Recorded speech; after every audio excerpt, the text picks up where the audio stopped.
السلام علیکم ورحمۃ اللہ وبرکاتہ۔ نام جو شرمندہ کر دیں۔ پاکستان میں قرآنی پر بے معنی عربی نام رکھنے کا خابت ہے۔ یاد رکھیے، نام انسان کی پہچان ہوتا ہے۔ اسے رکھتے ہوئے غور و فکر کیجئے۔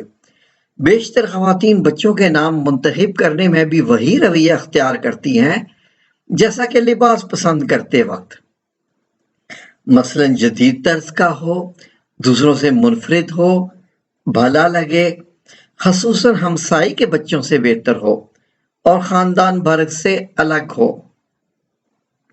یعنی خواتین لباس اور نومولود کو ایک ہی نظر سے دیکھتی ہیں۔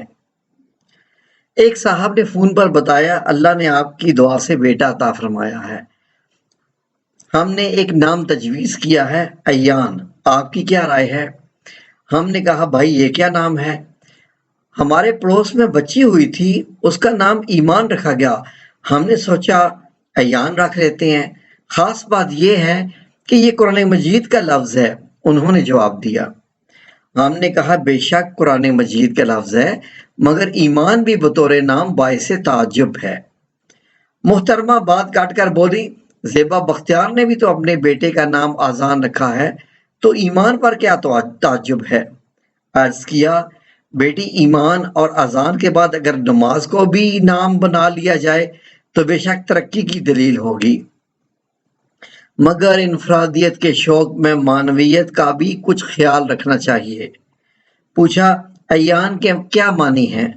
بتایا، کس وقت، کب۔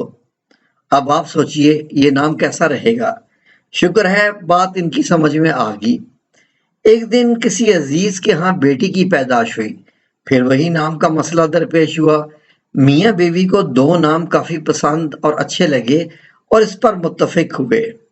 نام کیا تھے؟ اولائکا اور تنزیلا۔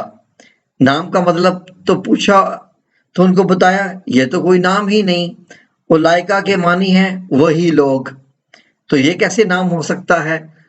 تم تو ملائکہ، یہ نام بھی قرآن پاک میں موجود ہے، اب آپ کہیں گے یہ نام بھی نہ رکھو۔ عرض کیا، ملائکہ نام ہو سکتا ہے مگر 3 بچیوں کا، سب کا مشترکہ نام رکھ دیا جائے ملائکہ، یعنی فرشتے، یعنی ایک فرشتے کی جمع جو ہوتے ہیں زیادہ سے فرشتے، تو موضوع رہے گا۔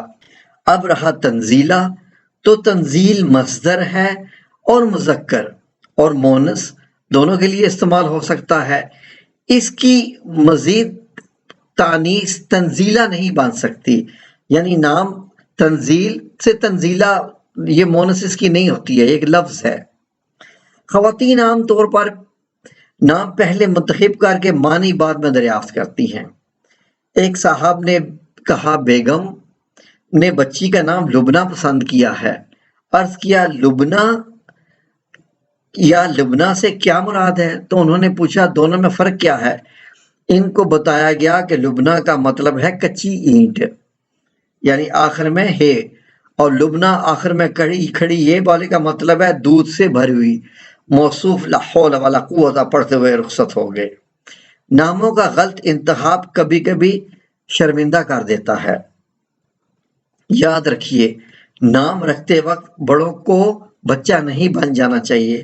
نام انسان کی پہچان ہوتا ہے اور ساری زندگی اس کے ساتھ رہتا ہے، چنانچہ اس چناؤ میں غور و فکر ضرور کیجیے۔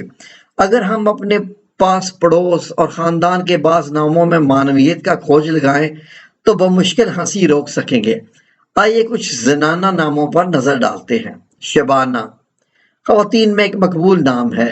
یہ فارسی لفظ ہے، اس سے مراد ہے ہر وہ شے جس کا تعلق رات سے ہو، چاہے وہ پینے کی چیز ہو یا کھانے کی یا کچھ اور۔ کیا یہ نام رکھنے میں بچی کی توہین کا پہلو نہیں نکلتا؟ نوشین بھی ایسا ہی نام ہے، اسے فارسی لفظ کے معنی ہے خوش ذائقہ، شیریں، میٹھا۔ یہ عموماً پینے کی چیز کے لیے استعمال کیا جاتا ہے۔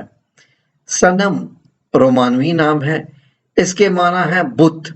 اب بتائیے ایک مسلمان بچی کا نام بت رکھنے میں کیا مصلحت ہے؟ شمائلہ یہ بھی بے معنی نام ہے۔ عربی لفظ شمل واحد ہے جس کے معنی ہے عادت یا خصلت۔ شمائل اس کی جمع ہے یعنی عادات و خصائل۔ اب اس کی مونس کی ایجاد غلطی ہے، یعنی شمائل سے شمائل آئی، یہ مونس کی ایجاد غلطی ہے۔ شمسا ایک اور بے معنی نام، شمس کا مطلب سورج ہے، کیا سورج کی بھی مونس ہو سکتی ہے؟ یعنی ایک عورت سورج ہوگی تو اس کا نام شمسا ہوگا نا۔ ثاقبہ ایک اور عجیب نام، ثاقب عربی لفظ ہے، سورہ طارق میں اس کی ترکیب آئی ہے النجم الثاقب، نجم مونس ہے، تو معلوم ہوا کہ ثاقب بھی مونس ہے۔ پھر اس کی مزید مونس بنانا سے کیا قاعدہ ہے؟ ثاقب کے معنی ہے چمکدار یعنی ثاقبہ۔ اب زبیدہ اس کے معنی ہے مدھانی۔ ہماری تعلیم یافتہ خواتین سے گزارش ہے کہ آپ کا فرض بنتا ہے کہ اپنے بچوں کے نام رکھنے سے پہلے ان کے نام کے معنی پر بھی غور کیا کیجیے۔ جزاکم اللہ خیر، ویڈیو دیکھنے کا شکریہ، اچھی لگی ہو تو لائک اور سبسکرائب ضرور کیجیے۔